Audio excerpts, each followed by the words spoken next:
Ya, sahabat Indonesia, kita jumpa lagi di Hot News kali ini. Jagat maya lagi hot dengan berita soal hak cipta dari para musisi katanya. Jadi begini, pencipta lagu katanya lagi diangkat nih. Soalnya ada info bahwa para YouTuber yang mau memakai lagu ciptaannya sebagai cover itu harus pakai lisensi. Kalau tidak, terancam hukuman 3 tahun sampai 10 tahun. Nah, tentunya jadi ramai ya. Sekarang kita mesti angkat berita ini untuk lebih mendalamnya lebih jauh. Bersama saya sudah ada seorang pengamat sosial politik, Rudy S. Kamri. Kita mau bincang-bincang soal cover lagu ini, Mas Rudy. Gimana ini? Ya, saya kalau ini terjadi, saya kehilangan penyanyi favorit cover saya, Mas. Namanya Diah Nova. Oh, oke. Diah Nova itu suaranya bening. Kalau menyanyikan lagunya Didi Kempot, baca sampai masuk ke relung hati itu. Jadi kalau dia nyanyi lagu ciptaan orang lain, dia nggak bisa sembarangan, harus pakai lisensi sekarang. Dulu, ya. Nah, ini saya mau menyikapi ini nih. Iya. Saya jujur saja agak keberatan, Mas. Oke. Nah, ini karena Diah Nova nggak bisa nyanyi lagi jadi. Dia pertama Diah Nova itu. Suaranya bening, teling, waduh. Suaranya apa orangnya? Orangnya dua-duanya? Ya lumayan. Oke. Ya Mas, gini, kenapa saya keberatan nih? Keberatan karena ini kan era YouTuber ya. Era anak muda, termasuk kita juga diberikan fasilitas kemudahan secara teknologi melalui kanal YouTube. Gitu ya. Akhirnya timbullah ekspresi dan sebagainya. Contohnya saya hanya Diah Nova lah gitu ya.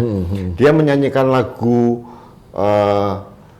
Didi Kempot gitu ya, atau mungkin lagu yang lain gitu ya, lagunya Rosa gitu ya, lagunya Afgan, itu dia mempunyai interpretasi yang berbeda. Sehingga pada saat kita mendengarkan lagu itu, kita mendengarkan suaranya, oh Diah Nova ini gitu loh. Entah itu lagunya siapa. Artinya itu kan menggiatkan kreativitas anak muda sekarang. Kemudian ada lagi cover. Saya nggak tahu apakah ini mencipta lagu atau mungkin termasuk lagu-lagu yang hanya instrumen.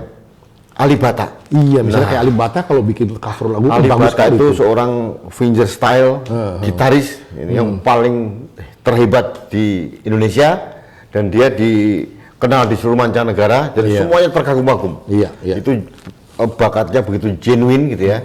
Dia tidak tahu itu apa namanya, tidak pernah sekolah kursus gitu. Dia benar-benar asli bakat alam dan otodidak ya, luar biasa. Nah, beberapa penyanyi yang lain juga cover gitu ya. Problemnya begini, sebetulnya kalau saya melihat ada sisi yang berbeda. Apa itu? Dari sisi kreativitas tadi agak terpasung, orang-orang yang hebat-hebat ini tidak bisa berkreasi gitu. Ini yang paling keberatan sebenarnya kan label gitu ya. Label dan penyanyi juga atau penciptanya ya. Tapi masalahnya gini, dalam era teknologi sekarang ini mereka harus menyadari satu hal. Konsekuensi logis dari perkembangan teknologi adalah memang mereka harus menyesuaikan diri. Sekarang tidak ada lagi zaman dulu Mas Andre beli kaset atau CD atau sekarang sudah bisa pakai apa namanya, flash disk itu selesai sudah, pakai Bluetooth mau selesai gitu. Ini kan mereka harus berkreasi. Jangan mereka mempunyai mindset yang lama untuk menyikapi perkembangan teknologi baru. Contoh teknologi baru masalah Gojek. Online.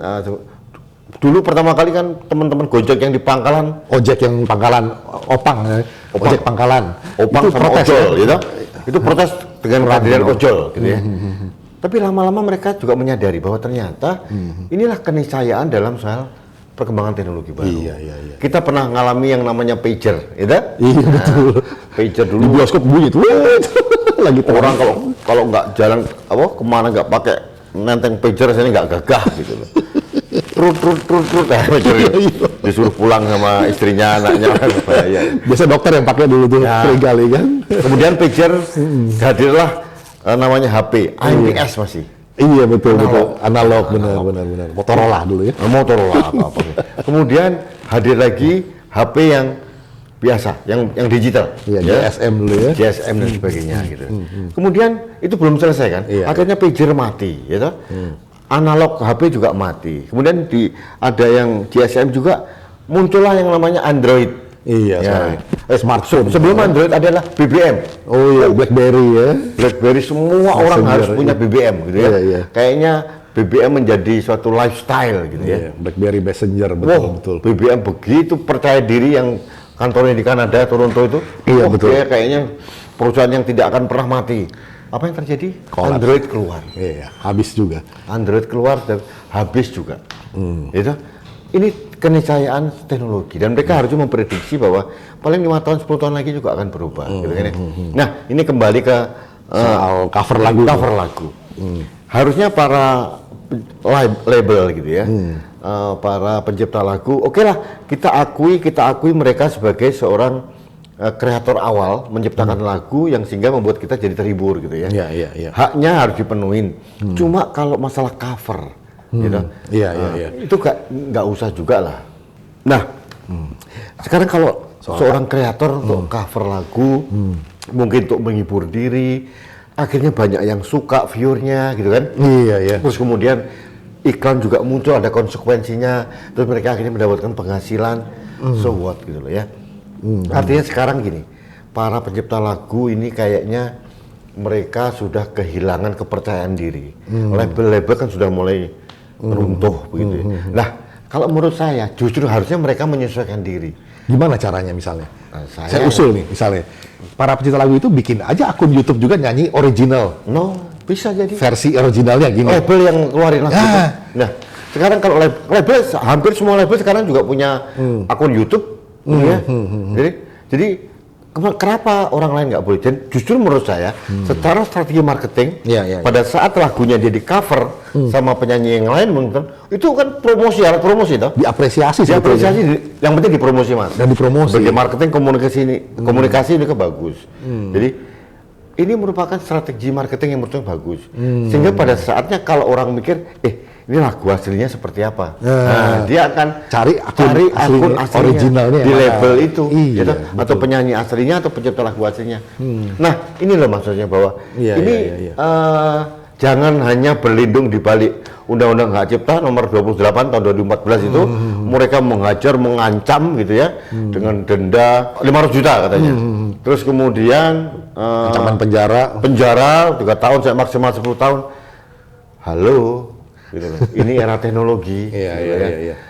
Kalian harus menyesuaikan diri dengan perkembangan teknologi, bukan sebaliknya orang-orang lain harus mengikuti Anda. Terus makanya teman-teman yang berkreasi ini pandangannya kemana? Gitu. Iya. Harus minta izin ke mereka.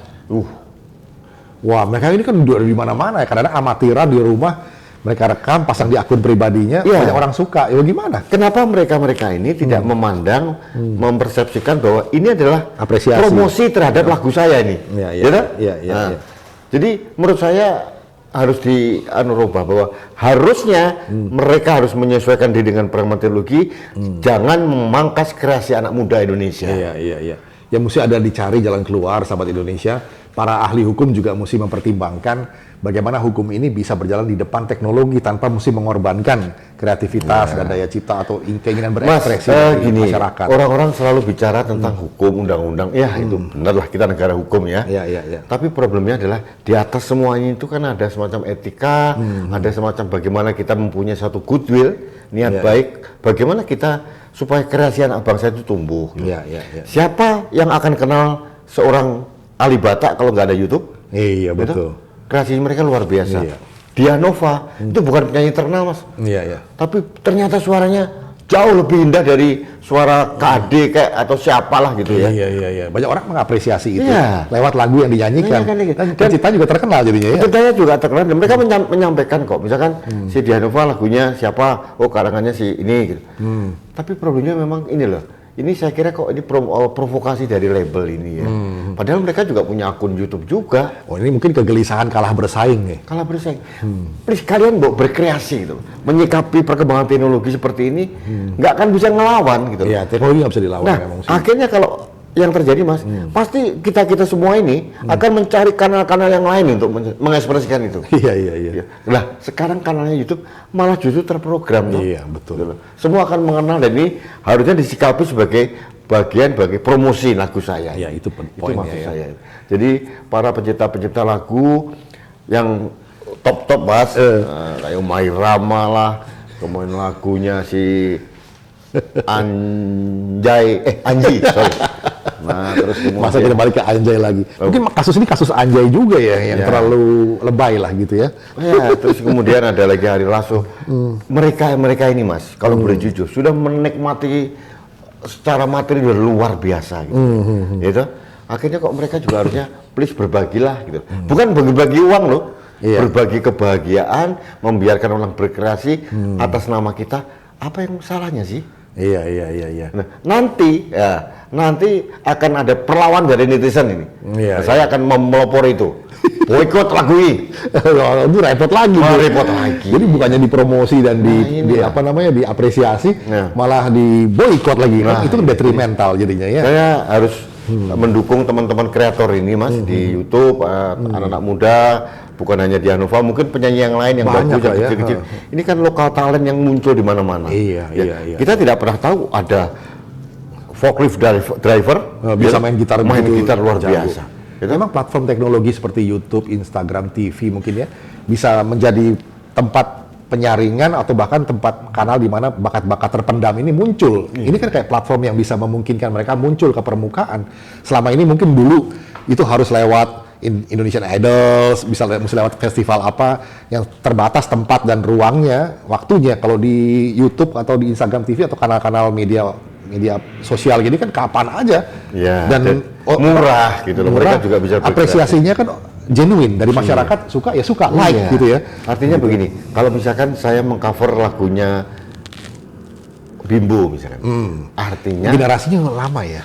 saya generasi masih muda mah. Masih muda sih. Cuma saya suka lagu-lagu Bimbo, sama saya juga suka Bimbo. ya. Saya Plus, Bimbo, plus. siapa itu Mas? Oke. Para kreator, saya pesan saja jangan surut melangkah. Kita akan mengadakan suatu perlawanan secara cantik gitu ya, Iya, bahwa iya. kita meyakinkan bahwa ini adalah bentuk apresiasi kepada pencipta dan justru harus disikapi sebagai alat promosi lagu itu sendiri gitu. Toh mereka juga bisa, penyanyi-penyanyi ini Mas, bisa juga dia tampil di TV secara on air, off Iya. air juga itu Iya. bisa juga. Bikin- Dan bayangin seorang Dianova yang tinggal di Jogja gitu ya. Saya sampai tahu rumahnya di Jogja. Luar biasa risetnya. Dianova. Dia saudara dia Nova ini ada apresiasi dari salah seorang penggemarnya nih. Dan ada dannya. Oh, Mas. dan. Dannya ternyata orang Blitar juga. Oh sama dong, ini agak primordial, tapi oke lah. Nah, apa ini kebetulan. Nah, ini maksud saya kita harus memberikan suatu ruang bagi teman-teman muda yang di daerah-daerah itu untuk muncul gitu kan. Iya, Berkreasi. betul. Kalaupun berbagi rezeki. Dan mereka ini penyanyi aslinya ini kalau ada acara kan justru mereka yang diundang Thomas. Iya, Off betul. air, on air. Nggak mungkin kalau saya nyanyikan lagu Bimbo yang diundang saya, mendingan Acil dong. Meskipun suaranya bagusan saya. Oh iya, betul. Saya sering dengar. Saya kira itu Mas. Iya, Pendapat saya. sahabat Indonesia, kita juga mengundang para kreator asli atau pencipta lagu berselancarlah juga di atas platform media sosial dan sebutkan saja ini adalah original penyanyi aslinya dan banyak yang mengcover lagu-lagu itu sebagai apresiasi dan bahkan sebagai alat promosi. Sikapi dengan positif. Kita jumpa lagi di session berikutnya. Indonesia maju.